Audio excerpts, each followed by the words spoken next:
Pour compenser les tarifs de Trump sur la Chine, Apple compte temporairement s'approvisionner davantage en iPhone depuis l'Inde. Apple a une stratégie pour éviter les tarifs élevés du président Trump sur la Chine. Samsung Electronics a mis fin à la production de téléphones mobiles en Chine. Il a fermé sa dernière usine de téléphones dans le plus grand marché de smartphones au monde. Scène de fermeture d'une usine de meubles à Guangzhou, des tissus encore en cours de couture. Cela a gravement nui à l'industrie manufacturière d'exportation de la Chine. La Chine était autrefois la terre promise pour les affaires de marchandises de 380 milliards de dollars. Maintenant, c'est la terre des pertes. Le règne de la Chine touche à sa fin. Pendant des décennies, la Chine a été le roi de la fabrication mondiale, étant responsable de près de 30% de toute la production manufacturière mondiale à son apogée, fabriquant tout, des électroniques au textile, en passant par les machines lourdes.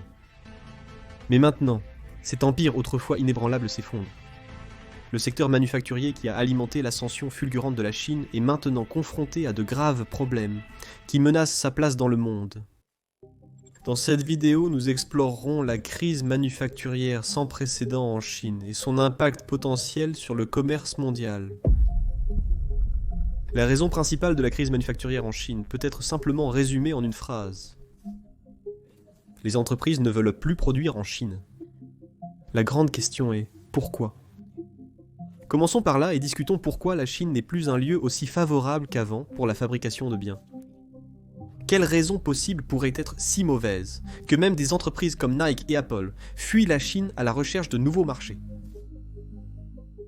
Le premier facteur est le travail. La Chine est devenue un géant de la fabrication grâce à son abondante main-d'œuvre bon marché. À l'époque, elle disposait d'une énorme main-d'œuvre bon marché qui faisait de la production en Chine le rêve d'un comptable. Pendant longtemps, l'installation d'usines en Chine était la norme, mais ce n'est plus le cas aujourd'hui.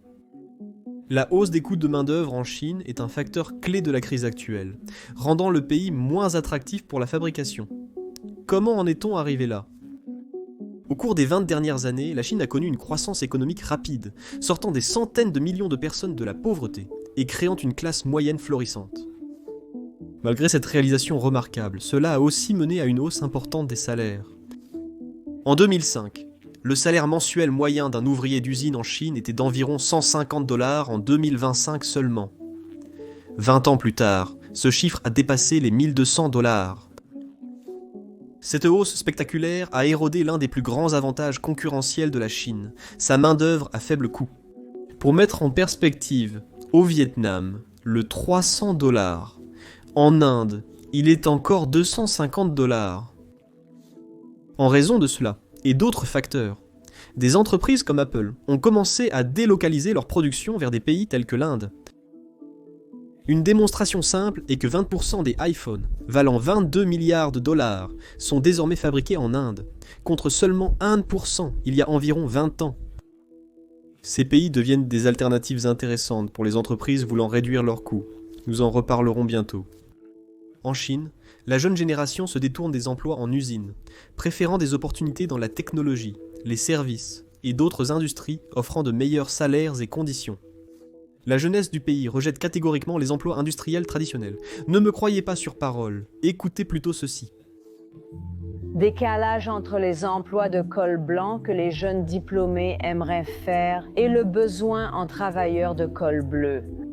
Ce changement a entraîné une pénurie de main-d'œuvre dans certaines régions, accentuant les coûts pour les fabricants. Plus la demande de travailleurs est forte, plus les salaires augmentent. La situation est devenue si mauvaise que le président Xi et son administration ont activement encouragé plus d'enfants à étudier la fabrication, afin qu'ils puissent remplir les emplois d'usine et reprendre le trône. Et malheureusement, cela ne fonctionne pas vraiment pour eux, malgré le taux de chômage si élevé. Une autre façon dont le Parti communiste chinois a essayé de contrôler la jeunesse est en leur retirant leur voix. Critiquer excessivement le gouvernement peut vous mettre sur la liste noire du système de crédit social du Parti communiste chinois. Être mis sur liste noire signifie perdre sa maison, son travail et son argent. Vous devenez alors un sans-abri attendant la mort. Le Parti communiste chinois dépense aussi beaucoup d'argent pour éviter que les informations sur cette politique ne se propagent. C'est pourquoi toutes les vidéos sur YouTube critiquant le gouvernement chinois sont rapidement dévalorisées et détestées. Pour nous aider à lutter contre cela, cliquez simplement sur le bouton « J'aime » et abonnez-vous ci-dessous. Votre soutien fait une grande différence, et nous vous en sommes reconnaissants. En plus des problèmes de travail en Chine, la guerre commerciale de longue date entre les États-Unis et la Chine pose un problème majeur, alors que les tensions ne cessent de s'intensifier. Cela a rendu la Chine moins désirable comme lieu de fabrication de biens. Ce qui a débuté en 2018 comme des désaccords économiques s'est mué en un conflit total, sans perspective de résolution. Avec le temps, les deux parties ont augmenté les enjeux. En 2025, les États-Unis imposent des tarifs jusqu'à 245% sur les importations chinoises, une hausse spectaculaire comparée aux années précédentes. La Chine a répliqué en imposant des tarifs allant jusqu'à 125% sur les produits américains. Il y a eu aussi une interdiction sévère sur des produits clés et des restrictions sur certaines entreprises bilatéralement. Cet échange entre ces deux superpuissances a créé l'un des conflits commerciaux les plus profondément enracinés de l'histoire récente. Ces tarifs perturbent sérieusement le commerce mondial et les chaînes d'approvisionnement, bien au-delà de simples chiffres. Les industries dépendantes de la fabrication de composants en Chine peinent à gérer la forte hausse des coûts. Prenons l'exemple de l'électronique. De nombreux composants clés des smartphones, ordinateurs portables et autres appareils sont fabriqués dans des usines chinoises. Les tarifs plus élevés et les interdictions ont considérablement augmenté les coûts de production. Le coût plus élevé se répercute inévitablement sur les consommateurs, qui doivent maintenant payer plus cher pour leurs gadgets. Tout cela rend la Chine moins désirable et plus coûteuse pour installer votre usine. Mais les défis ne s'arrêtent pas là. Ce qui est vraiment mauvais pour la Chine, c'est que tout cela arrive peu après que la pandémie de coronavirus disease 2019 a exposé des faiblesses majeures dans les chaînes d'approvisionnement mondiales, dont Pékin ne s'est pas encore complètement remis. Coronavirus disease. Dix9 a littéralement remodelé la façon dont le monde fait des affaires. Au plus fort de la pandémie, la chaîne d'approvisionnement mondiale s'est arrêtée, paralysant l'économie chinoise. Questionnez ceci. Que se passe-t-il dans un pays qui dépend de la fabrication des biens du monde quand, le monde ferme boutique ? Il ne faut pas être un génie pour voir que c'est un désastre absolu. La Chine, probablement la plus touchée par la pandémie, a dû affronter une sévère fermeture de ses usines. Avec la politique zéro coronavirus disease du Parti communiste chinois, une politique si déterminée à éradiquer le coronavirus disease qu'elle a sévèrement puni les citoyens, la Chine a simplement dégringolé. Lorsque les usines ont tenté de rouvrir, le monde avait évolué, et la Chine devait faire face à la catastrophe absolue dans laquelle elle se trouvait. De plus, la pandémie a montré à de nombreuses multinationales à quel point elles dépendaient de la fabrication chinoise. Ce fut un choc car beaucoup ont réalisé que tout, des matières premières à la production, dépendait entièrement des chaînes d'approvisionnement chinoises.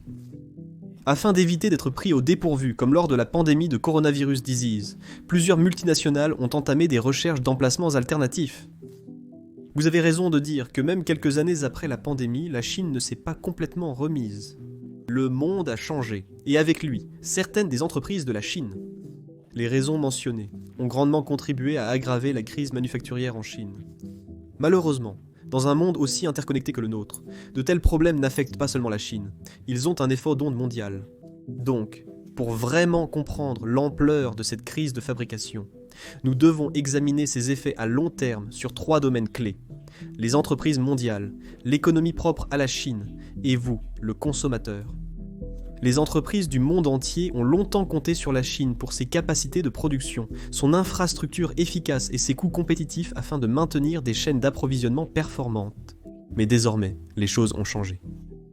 La crise manufacturière pousse les entreprises à trouver des alternatives, impactant les industries à l'échelle mondiale. Même les tarifs en cours sur la Chine ont ralenti la croissance du produit intérieur brut. Selon le Fonds monétaire international, ces facteurs ont réduit la croissance mondiale d'environ 0,5 points de pourcentage chaque année. Ceci montre à quel point chacun ressent profondément la douleur de la Chine. La délocalisation des opérations de fabrication a été l'un des plus grands changements dans le monde. L'augmentation des coûts de main-d'œuvre en Chine, les tensions commerciales et les perturbations de la chaîne d'approvisionnement ont incité les entreprises à chercher des alternatives. Nous aborderons bientôt les pays de destination. Toutefois, délocaliser la production de Chine n'est pas aussi facile que d'appuyer sur un bouton. Établir une production dans de nouveaux pays requiert un investissement important dans l'infrastructure, la formation du personnel et le développement de la chaîne logistique. Construire une usine au Vietnam peut prendre des années avant d'égaler l'efficacité que la Chine a perfectionnée depuis des décennies. Pour les petites et moyennes entreprises, cette transition peut être particulièrement difficile, car elles n'ont pas les mêmes ressources financières que les grandes entreprises pour faire face aux perturbations. De nombreuses entreprises adoptent donc une stratégie Chine +1, au lieu d'abandonner complètement la Chine. Cela signifie qu'elles gardent une partie de leur production en Chine, tout en la répartissant dans d'autres pays comme backup. C'est un moyen de réduire les risques, tout en profitant de l'écosystème chinois bien établi de fournisseurs, de main-d'œuvre qualifiée et d'expertise logistique. Le système de la Chine est incroyablement avancé, et le remplacer entièrement nécessiterait un effort massif que certaines entreprises ne peuvent tout simplement pas se permettre actuellement. Pour l'instant, les produits deviennent plus chers alors que la relocalisation se fait lentement. C'est fou, non ? Une autre grande tendance actuelle est la montée du nearshoring et du reshoring. Pour clarifier, le nearshoring signifie délocaliser la production vers un pays proche du marché principal de l'entreprise, tandis que le reshoring consiste à rapatrier la production dans le pays d'origine de l'entreprise. La pandémie a exposé les faiblesses des chaînes d'approvisionnement mondiales, poussant entreprises et pays à relocaliser la production. Aux États-Unis, le reshoring a progressé grâce aux incitations gouvernementales visant à stimuler la production nationale. L'Europe agit aussi pour diminuer sa dépendance envers les importations chinoises en consolidant sa propre production manufacturière. Ce changement va au-delà des coûts. Il s'agit de bâtir des chaînes d'approvisionnement plus résilientes face aux perturbations inattendues. La crise de la fabrication en Chine oblige les industries à tout repenser. Le système autrefois stable évolue rapidement, forçant les entreprises à décider de la marche à suivre. Bien que le monde entier en soit affecté, la Chine s'est la plus durement touchée. En Chine, les répercussions de la crise manufacturière se font durement ressentir. La fabrication représente aujourd'hui environ 26% du produit intérieur brut de la Chine, en baisse par rapport à son apogée du début des années 2010, où elle représentait près de 30% du produit intérieur brut du pays. Pour mettre cela en perspective, le produit intérieur brut de la Chine en 2025 est estimé à environ 127 billions de yuan, soit environ 18 billions. Cela signifie que la réduction de 4% se traduit par environ 5 billions de yuan, ou environ 700 milliards de dollars, que la fabrication ne contribue plus au produit intérieur brut par rapport à ces années de pic. Sa différence est à peu près la même que le produit intérieur brut du Bangladesh et du Vietnam combinés. De plus, la crise de fabrication a impacté le taux de croissance de la Chine. Entre 2010 et 2012, lors de l'essor de l'industrie manufacturière en Chine, le produit intérieur brut du pays connaissait une croissance annuelle moyenne d'environ 9 à 10%. Malgré l'effondrement actuel de la Chine, on prévoit une croissance économique de 4% pour 2025. Réalisez-vous l'ampleur de cette crise pour la Chine ? Un autre coup porté à la Chine se voit dans le déclin visible de ses commandes à l'export. En 2024, les exportations de biens manufacturés de la Chine ont chuté de 8%, le déclin le plus prononcé en plus de 10 ans. Cela a forcé la fermeture de certaines usines. En février 2025, l'indice des directeurs d'achat de l'industrie manufacturière chinoise était de 50,2, tout juste au-dessus du seuil expansion-contraction. Alors que les grandes entreprises parviennent à rester à flot, les petites et moyennes entreprises supportent le poids de cette crise. Cette baisse des exportations a eu un effet en cascade sur l'économie chinoise. Les fermetures d'usines entraînent des pertes d'emplois et des difficultés économiques locales. Dans certaines régions, le chômage a atteint des niveaux records, posant des défis sociaux et économiques au gouvernement. Dans la province manufacturière du Guangdong, le taux de chômage des ouvriers d'usine a atteint 6,5% début 2025 contre 4,2% l'année précédente. Face à ces défis, le gouvernement chinois soutient le secteur manufacturier par diverses mesures. Cela inclut l'offre de subventions aux entreprises en difficulté, l'investissement dans les technologies de fabrication avancée et la promotion de la consommation intérieure pour pallier la baisse des exportations. Le gouvernement a lancé des initiatives pour encourager la production de biens de haute technologie comme les semi-conducteurs et les véhicules électriques, secteurs clés de croissance pour l'avenir. Cependant, ces mesures peuvent ne pas suffire à résoudre entièrement les problèmes de fond. La crise manufacturière n'est pas qu'un enjeu à court terme. Elle représente un changement fondamental dans l'économie mondiale. Alors que les entreprises diversifient leur chaîne d'approvisionnement et réduisent leur dépendance envers la Chine, son secteur manufacturier devra s'adapter à une nouvelle donne. Pour rester compétitif mondialement, il faudrait se concentrer davantage sur l'innovation, la durabilité et la production à valeur ajoutée. Passons maintenant à ce qui vous touche directement. La crise manufacturière en Chine ne pose pas seulement problème aux entreprises. L'inflation affecte aussi les consommateurs. Les coûts de production croissants et les perturbations de la chaîne d'approvisionnement font monter les prix des biens courants. Électronique, vêtements, articles ménagers et plus encore. C'est plus cher maintenant qu'il y a quelques années. Le coût des smartphones a grimpé de 12% en moyenne, et le prix des vêtements de près de 8%. Ces augmentations ne sont pas aléatoires. Ils résultent de plusieurs facteurs majeurs qui entraînent un coût qui vous est imposé. Mais ce ne sont pas que les étiquettes de prix qui changent. La disponibilité des produits leur devient problématique. La crise manufacturière en Chine s'aggravant, les usines peinent à répondre à la demande, entraînant moins de produits en rayon et des délais d'attente plus longs. Si vous souhaitez acheter un véhicule électrique, vous pourriez attendre des mois pour en obtenir un, en raison des pénuries de métaux rares et d'autres composants clés. Et ce ne sont pas seulement les voitures. Les détaillants partout ont du mal à maintenir leur stock, ce qui est frustrant pour les acheteurs habitués à obtenir ce dont ils ont besoin sans délai.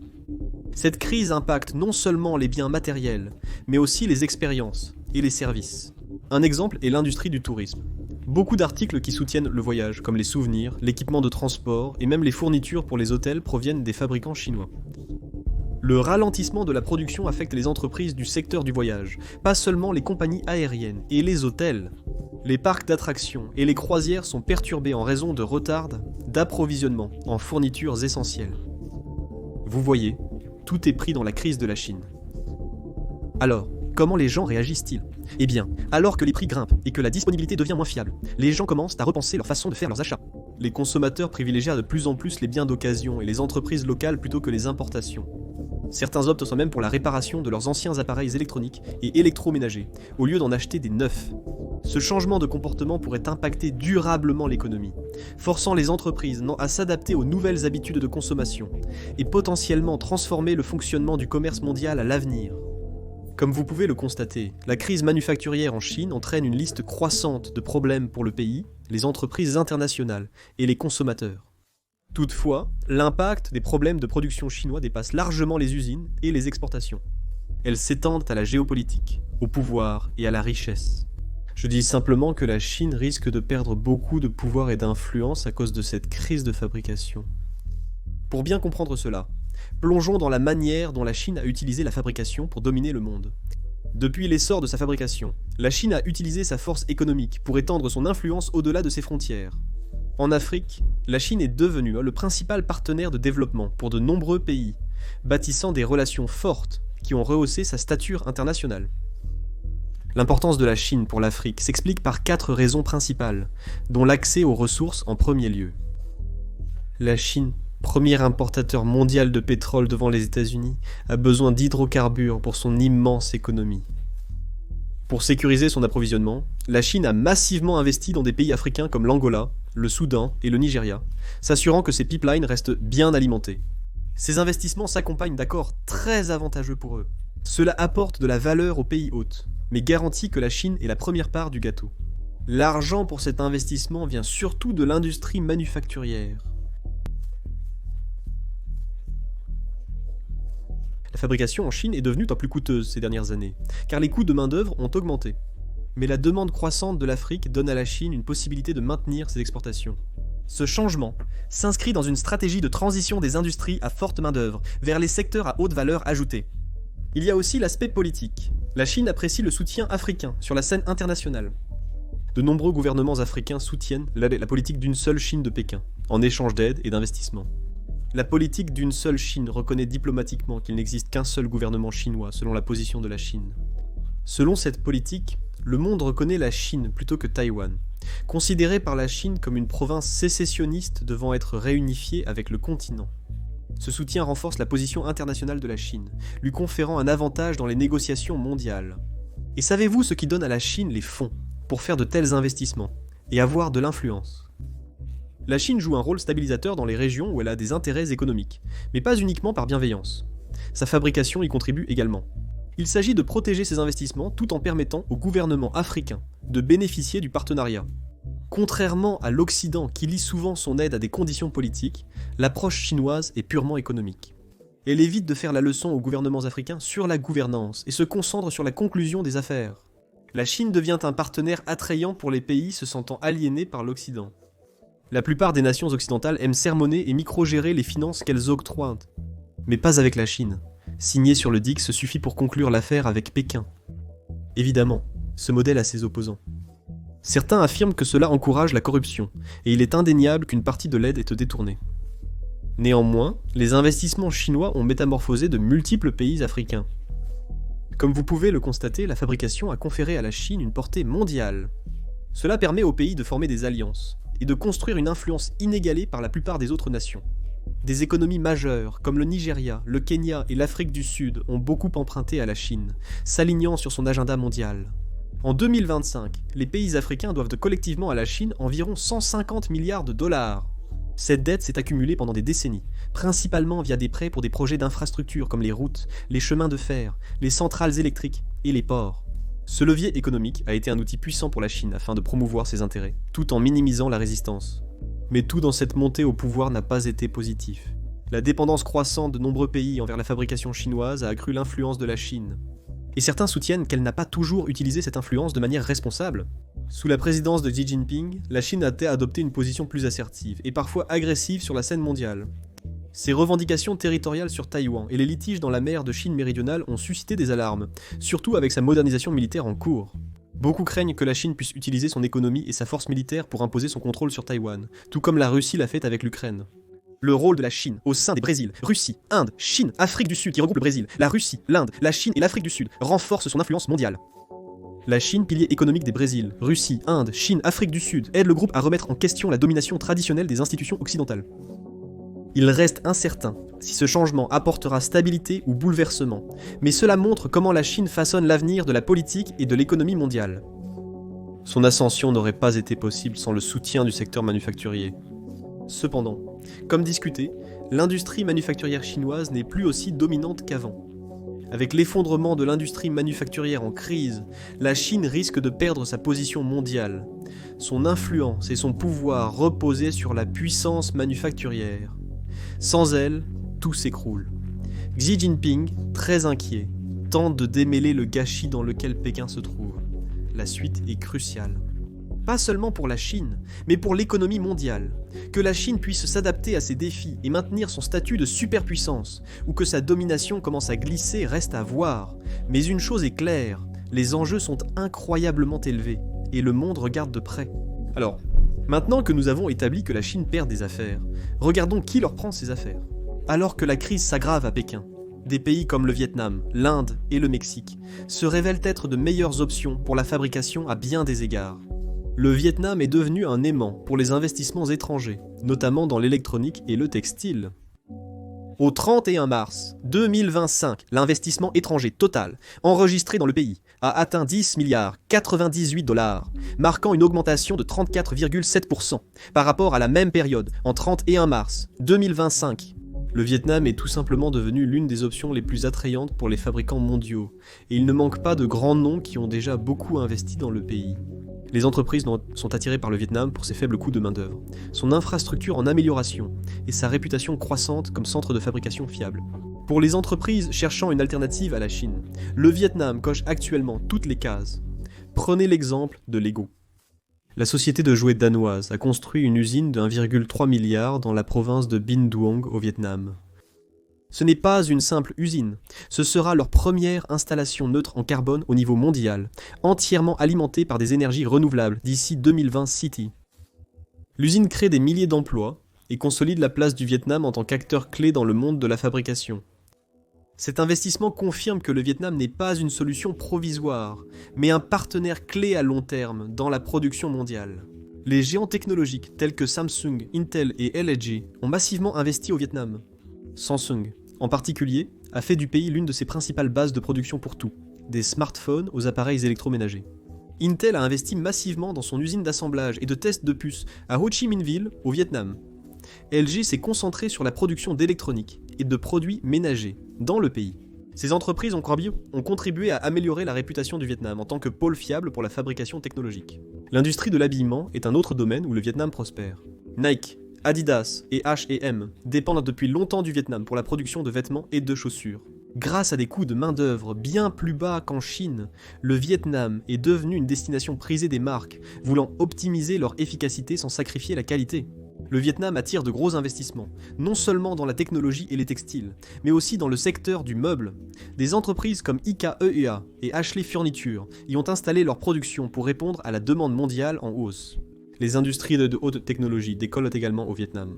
Microsoft et Foxconn étendent leurs activités dans le pays, en se concentrant sur l'électronique et les semi-conducteurs. Ces investissements soulignent l'effort du Vietnam pour aller au-delà d'une simple base de fabrication à faible coût. Le pays se fait un nom dans les industries, qui nécessitent des compétences avancées et de l'innovation, attirant ainsi les entreprises mondiales. Tout cela donne une image claire du Vietnam en tant qu'acteur de plus en plus important dans la fabrication mondiale.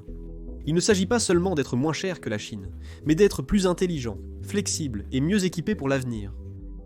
Avec un nombre croissant d'entreprises investissant au Vietnam, le pays démontre sa capacité à rivaliser avec les géants traditionnels de la fabrication et à s'imposer comme un leader de l'économie mondiale.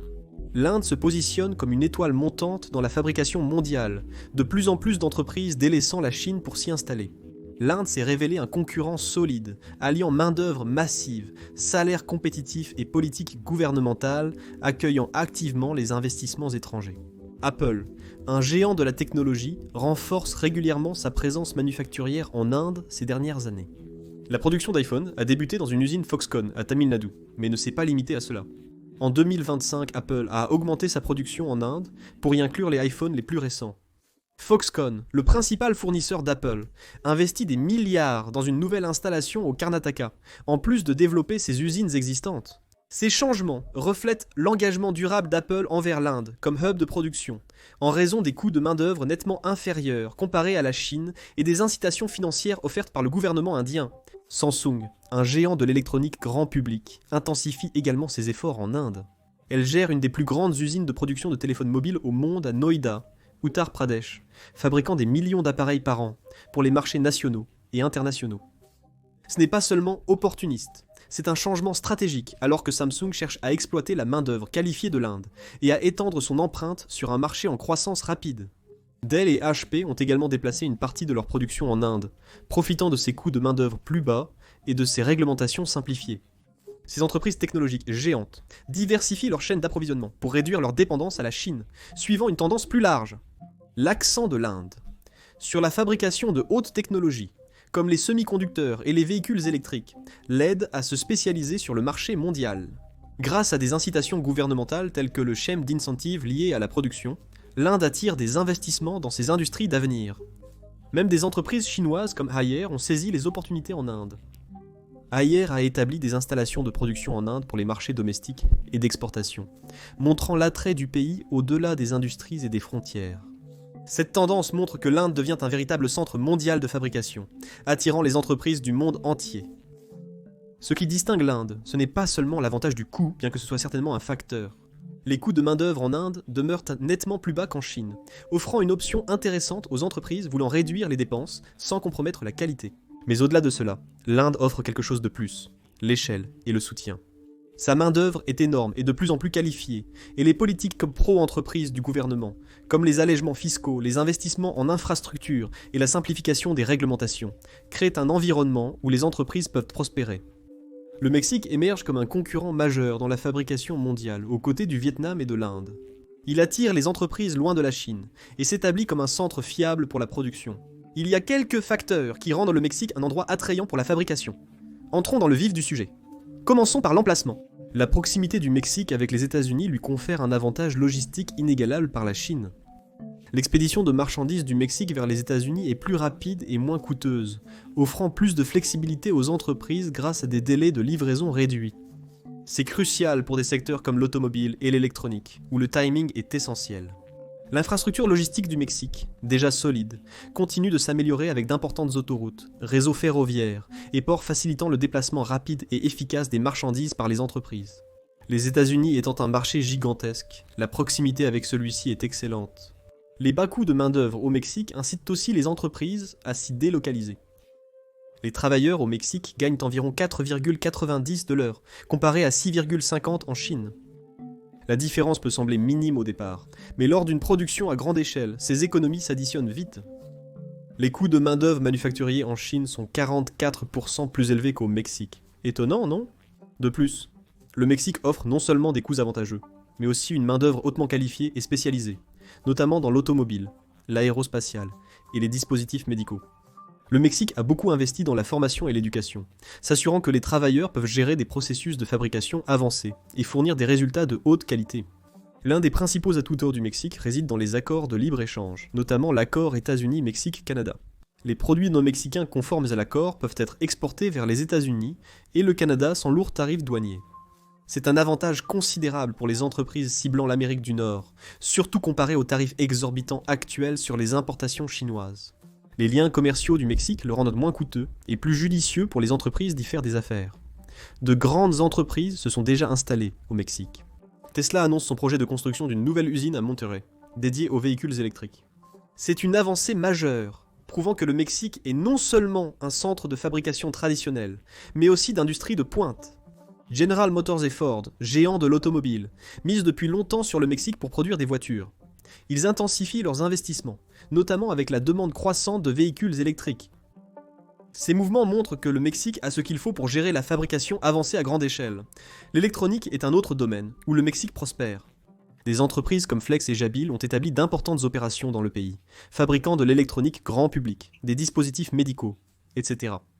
Ils ne sont pas là seulement pour réduire les coûts, mais aussi pour bénéficier de la main-d'œuvre qualifiée mexicaine et de la proximité des marchés clés.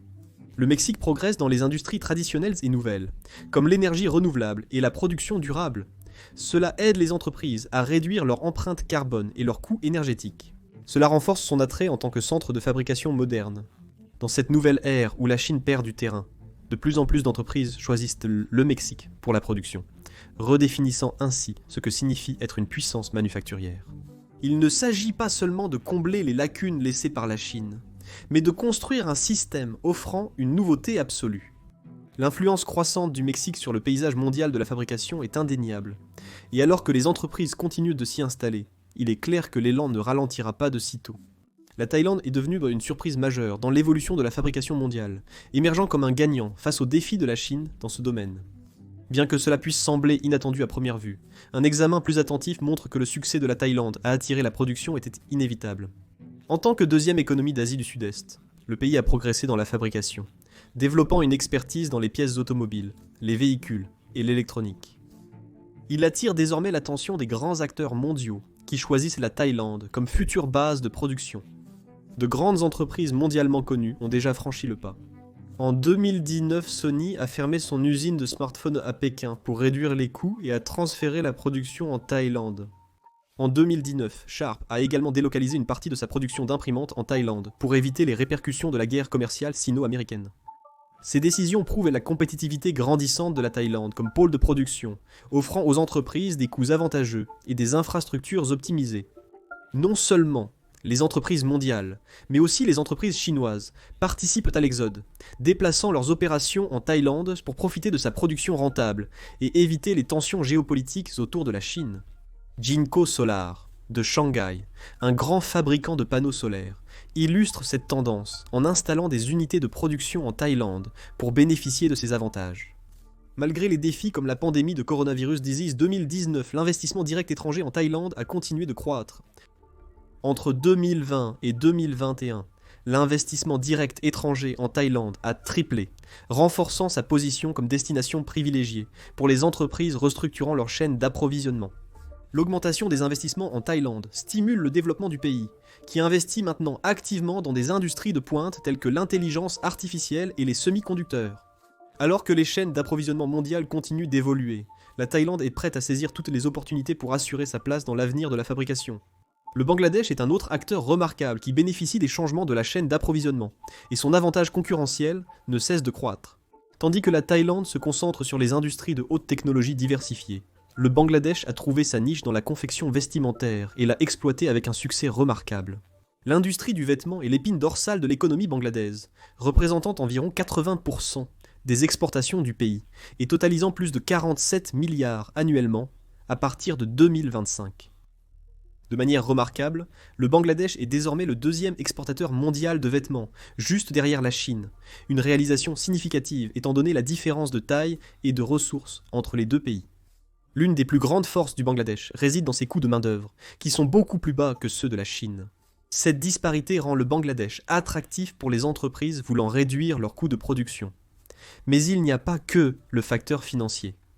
Le secteur du vêtement a permis au Bangladesh de devenir un partenaire de fabrication fiable et efficace. Cette disparité fait du Bangladesh un choix logique pour les entreprises voulant réduire leurs coûts de production. Le secteur du vêtement a non seulement permis au Bangladesh d'offrir des prix abordables, mais aussi de devenir un partenaire de fabrication fiable et efficace. Alors que le pays continue de diversifier son économie et d'attirer des investissements dans d'autres industries au-delà du secteur du vêtement, son potentiel de croissance est évident. Le Bangladesh se positionne comme un concurrent en hausse dans la fabrication mondiale, et il sera fascinant de voir jusqu'où il peut se développer dans les années à venir. La Thaïlande et le Bangladesh montrent que le paysage mondial de la fabrication évolue, avec de nouveaux acteurs défiant les géants traditionnels comme la Chine. La Thaïlande mise sur l'innovation et la diversification, tandis que le Bangladesh profite de ses coûts compétitifs et de sa spécialisation dans le secteur textile pour gagner du terrain. Avec les pays cités, ils redéfinissent les règles de la production mondiale, montrant que la domination de la fabrication n'est plus liée à un seul acteur. Alors qu'ils continuent de croître, les effets d'entraînement de leur succès se font ressentir dans le monde entier, nous rappelant que le jeu de la fabrication évolue de manière inattendue. Au-delà des nouveaux marchés, la technologie est un autre élément clé qui façonne l'avenir de la production manufacturière. L'automatisation révolutionne les usines en réduisant le besoin de main-d'œuvre et en augmentant l'efficacité. Les usines intelligentes, dotées d'outils informatiques et d'analyse de données, fournissent des informations en temps réel sur la production, permettant une résolution de problèmes et une optimisation plus rapide. Imaginez une usine où les machines communiquent sans cesse, optimisant à la volée la production. Les entreprises investissent dans cet avenir, qui est déjà en train de se concrétiser, au-delà de la théorie. Cela signifie qu'avec la modernisation des pays, les usines soutenant la Chine continueront de disparaître. Après tout, l'automatisation et les machines réduisent quant à l'avantage de la Chine en nivelant le terrain de jeu. L'intelligence artificielle joue aussi un rôle crucial dans cette transformation.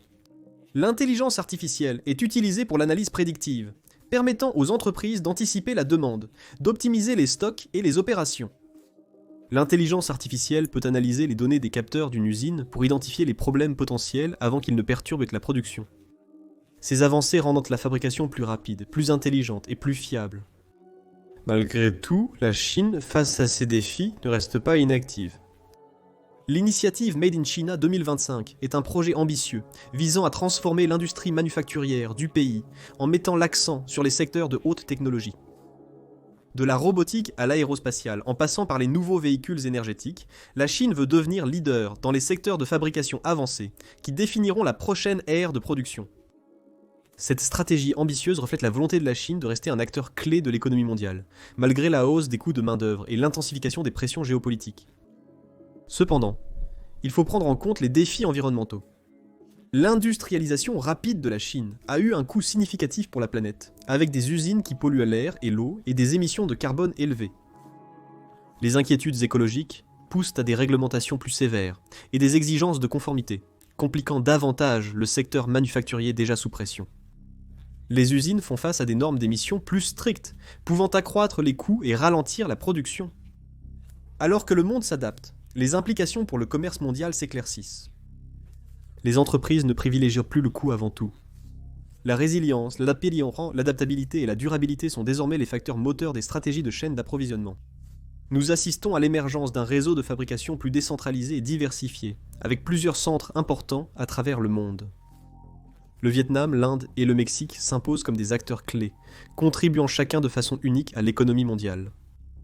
Parallèlement, la Chine demeure cruciale dans les industries de haute technologie et à valeur ajoutée, s'assurant de ne pas disparaître totalement du secteur manufacturier. Cette crise de la fabrication est plus qu'un simple défi.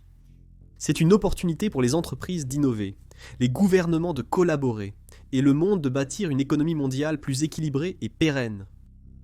Les pays se mobilisent pour relever ces défis, façonnant ainsi l'avenir de la fabrication et notre futur. Merci d'avoir regardé.